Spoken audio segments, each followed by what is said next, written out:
Hell's nervous about you. Touch your neighbor and say, hell's nervous. I want you to know that hell is nervous that you might leave this revival having locked eyes with your Creator. Hell's nervous. Hell's nervous that the seed that is deposited in you tonight would give birth to revival in your heart and in your family and in your school and in your university. Maybe that's the title of this message. Hell's nervous. Hell's nervous that the walls that the demonic powers have built around you for years and years and years and years that you feel stuck in might come tumbling down today. I said hell's nervous. Somebody say hell's nervous. Hell's nervous that the seed on the inside of you might begin to take root. I want you to turn with me to the book of Mark in the 4th chapter. The book of Mark in the 4th chapter. Jesus is teaching by the sea, and there's a large crowd gathering around him so that they can hear the parable. The whole crowd was watching by the sea on land. Jesus was out in a boat teaching, and he taught many things in parables, and he was saying this to them. I'm in verse 3. He said, listen to this. Behold, a sower went out to sow. And as he was sowing, he sowed some seeds by the road. Others, and birds came and ate them up. Other seed fell on rocky ground where it didn't have a lot of soil. And immediately, somebody say immediately. Immediately it sprang up because it had no depth. And after the sun had risen, it was scorched. And because it had no root, it withered away. Notice it didn't wither away because the sun burned it. It withered away because it had no root. I tell you, not everyone in this life that gets burned withers away. Some people recover. People that are rooted have this odd thing about them that they can recover from any scorching of the enemy. There's just something about it. And so the plant was not killed because it was burned. If it got killed because it was burned, every plant would die in the summer.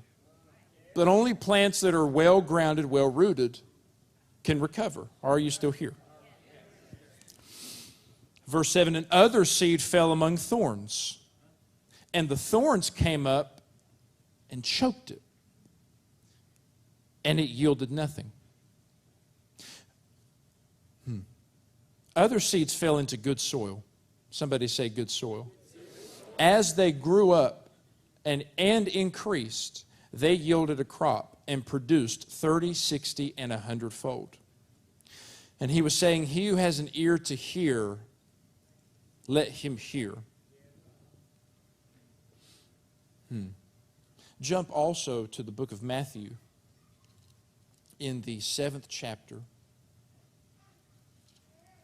7th chapter in the 13th verse.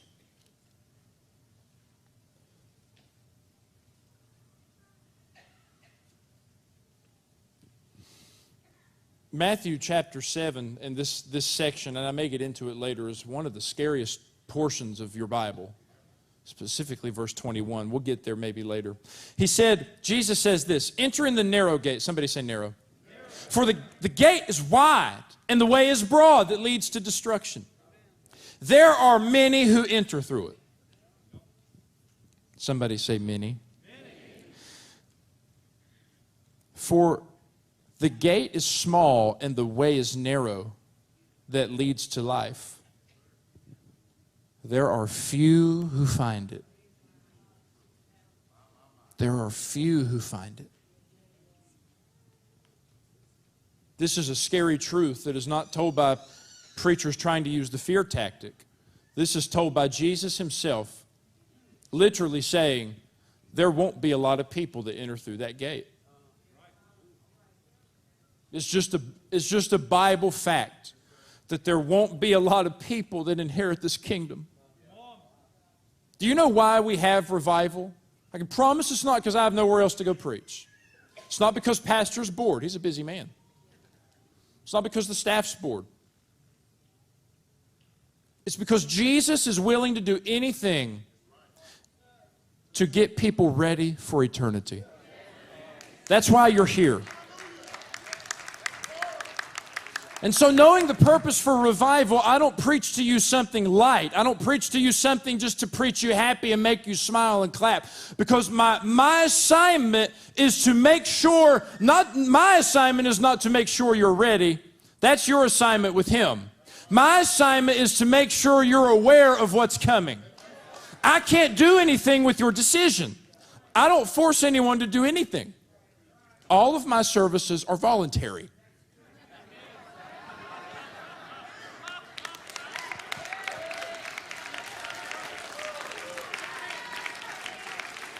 However, my assignment is to present you with something. Because what is the good news if there's no destruction? What is the good news if there's no hell, if there's no eternity, if there's no eternity from God and you might spend eternity there? If there's no chance that you end up in hell, what's the good news? Really, the good news is you were saved from eternal punishment if you follow after this man. That's the good news. I don't have anything like fancy, elaborate, deep to preach you. That's as deep as it needs to get. You've got a decision to make. That's the depth of what I'm preaching, is that Jesus has come to get you ready for eternity with Him. That's what revival is. Revival, true revival, is a taste of heaven when heaven comes and meets earth. And I want to tell you by the Spirit that heaven has made contact with Huntington, West Virginia. Heaven has made contact with your school system. Heaven has made contact with this church. That's why you felt what you felt on Tuesday. Not because anybody did anything fancy. Just because the King walked in the room. That's it. And so the purpose of revival is to get you ready for eternity. How can I get you ready for eternity if I don't tell you there are 2 ways you can go? What's the point? We might as well just have another conference. I might as well just teach you how to manage money or something. That's not revival. I might as well just tell you that everything's going to be good and everything's going to be all right. Well, guess what? For some of you, it won't be. Hear my heart? My heart is that you lock eyes with this man. And if you choose not to, that's on you. I can't force you to do it. It's on you. But I fear for your soul. You're not validated in eternity because you attended the revival. You're not validated in eternity because you drove a great distance. You're validated in eternity because you locked eyes and followed. Jesus never once said, accept me. He said, follow me.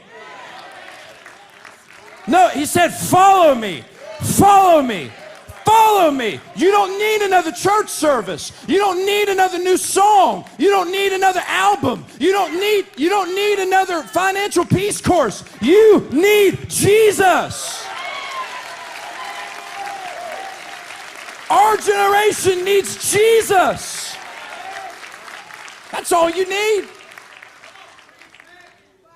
It's so simple yet so profound. And so this parable speaks of a farmer who's scattering seed. Now, agriculture was the business in Israel. The business. And it is still one of the top businesses in Israel. They've got the most beautiful crops over there because of the prophecy of Isaiah that something would bloom in the desert. Israel is truly that prophecy. If you look at it on an overhead, it's beautiful because everything around it is desert except that land that God put His finger on. It's beautiful. So in this story, this man is scattering seeds. And I've read this story many times. Maybe you've heard it many times. Notice he scatters it first, you must know, 4 places. Somebody say 4 places. 4 different types of soil, But only one of them produced anything. And that's the only one that inherited reward, is the one that produced. Some of them sprang up. All four of them got something. You're not validated based on what you received, but on what you produce from what you receive. All of them received something. All of you are going to receive something tonight because you're in the room. Because it's scattering seed.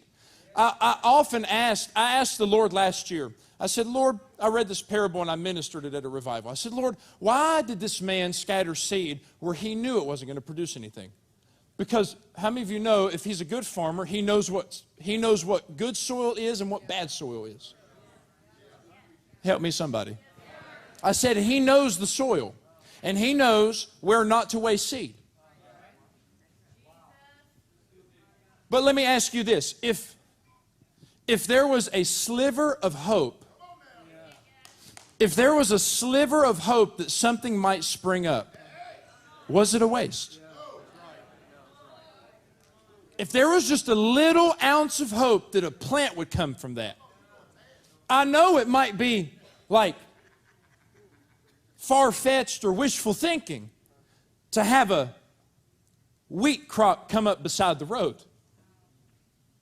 But if there's a chance, I'm willing to sow it there.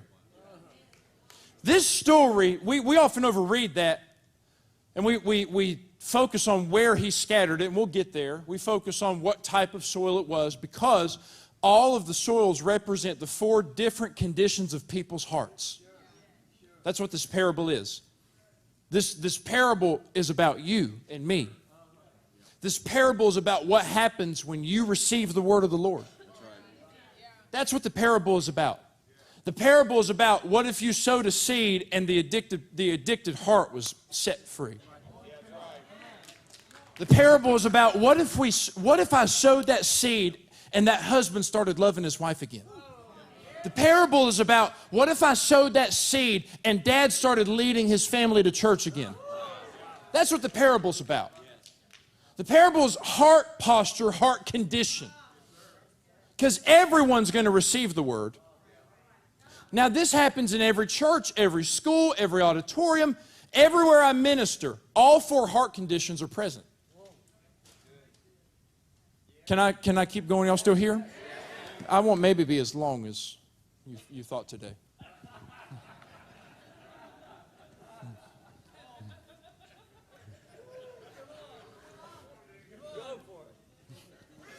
I said, Pastor, you have Perry Stone every year. I'm okay.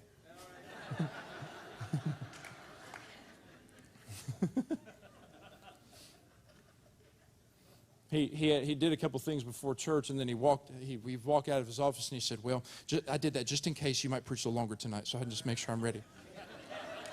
Right. The first place that this man sowed soil, can we go there? The first place he sowed it was wayside soil. Somebody say wayside soil. It was the soil beside the road. The person beside the road. It was the person always trying to find their... It was the person trying to wait on the next opportunity. He's beside the road. He's trying to find a way to run away. He's a runner. Can I go there? He comes to the church services maybe, he receives the seed, and then he runs out the back door before the conviction gets too heavy. He makes sure he's right beside the road so that if push comes to shove and he knows he can't endure, he's going to get on the road and go to the next place. He stays beside the road because he has commitment issues.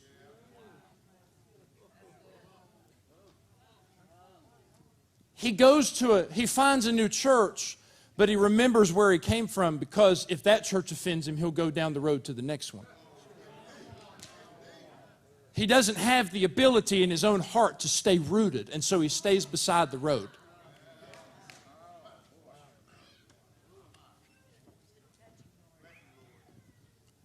Y'all okay? You're tracking with me? If you're still here, say yes. He had to stay beside the road. He couldn't commit to anything. That's also why he couldn't receive anything, because he couldn't commit to anything. You can't receive something from someone you won't commit to.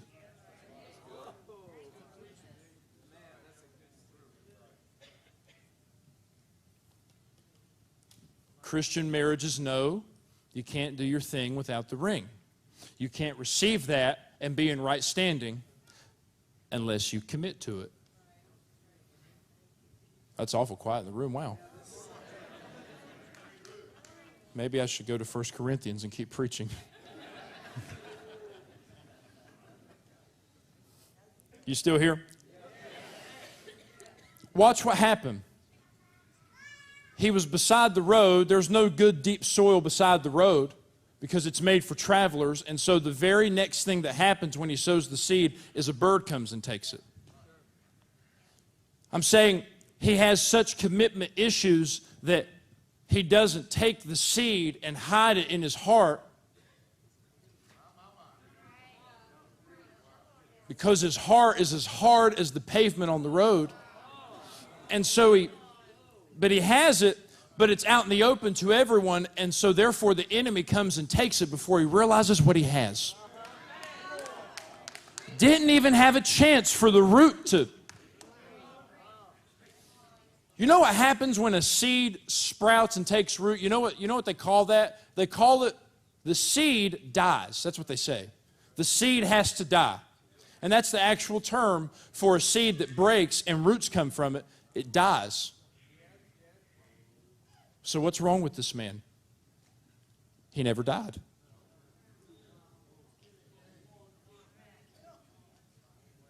I refer you to the book of Matthew in the 16th chapter. If any man wants to follow me, he must first deny himself. The Greek word for deny means to destroy utterly. Why couldn't he receive from the Lord? Because he never died to himself. Oh, are y'all still here? This is preaching. And before he allowed himself to die to the will of the Lord, the enemy came and made him forget about what he received. Just made him forget all about it. The enemy stole it. If you're still here, say yes. The other fell among rocky ground where there wasn't much soil. And it sprang up because it was under some rocks, like some gravel. But because it couldn't go deep, it sprouted, and that person felt validated because they sprouted. But then there was pushback.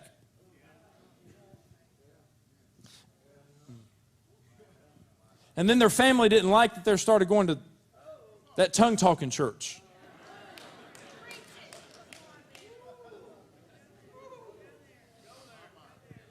And his classmates didn't like that he wouldn't stop talking about Jesus in the school.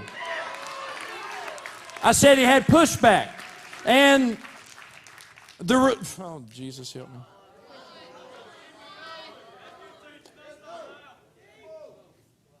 And her husband said, I'm tired of you going to all those church services. Pushback. Because that seed didn't go deep and get really, really rooted, the enemy burnt that seed. Now listen, if you're going to follow the Lord, all of you are going to get burned. In Luke, in the 16th or 17th chapter, he talks about everyone's going to be offended. You will not go through life without being offended at some point. It's not bad or sinful to be offended because it happens. It's how you respond to the offense. And some of you can't respond well to offense because you're not rooted.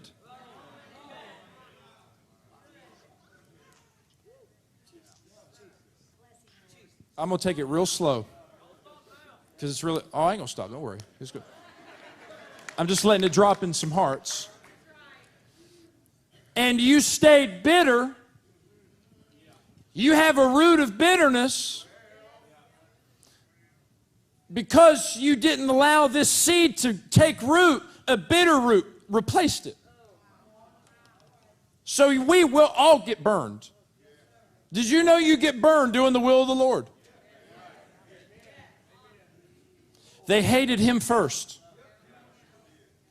Oh, you will. You have mean things said to you. You have people try to shut you down and shut you up. You will. People will get upset with you. People who aren't rooted will cower and fold and quit. Not because they got burned, but because when they got burned, they couldn't draw from anything because they're not rooted in anything. The only thing they're rooted in is little 30-second sermon clips on TikTok. Because social media has become their church. And they're not rooted in any church body. They don't have fellowship with any believers because I can get the same experience online. I don't know about that. I've never had someone lay hands on me on Facebook. I've never had someone on TikTok lay hands on me and see me free. You've got to be rooted. And because you're not rooted, you just listen to everything coming and going on every video. The Bible says you will be swayed to and fro by every strange doctrine. I'll preach, I think I will. Give us a generation that is rooted. Give us a generation that is grounded. We need a generation that is firm with a face like flint, that when the enemy comes with pushback, you say, keep on coming. There's something on the inside of me. There's a fire in my belly that your water can't put out. There's something deep in here.